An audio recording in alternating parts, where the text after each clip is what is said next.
In this video, I'll be showing you how to enhance speech in Premiere Pro. If you find this video helpful, drop a like and subscribe. Now, audio enhancement has moved away from manually chaining effects and towards AI-driven automation instead.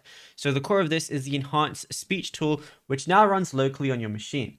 So what you want to do is open up the Essential Sound panel.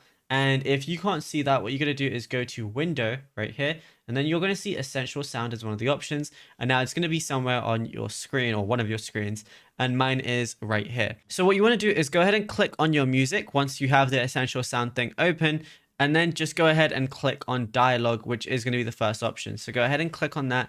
And then over here, you're going to be able to change a lot of things. And what you want to do is adjust the mix amount. You can use the slider from 0 to 100% to find a balance.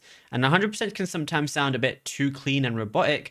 So dropping it to about 70 to 80% is, going to be a lot better. And all you want to do is go ahead and click enhance. It's going to say it makes voice recordings sound like they were recorded in a professional studio, removing all background noise and echo. So then all you're going to have to do is press enhance right there, and then you'll be in a much better position. Of course, then you can clear audio type if you want to, switch it to, let's say, music if you want to, and then you're going to be able to change a lot more things as well. So it's really up to you exactly what you want to do, and then you'll be good to go.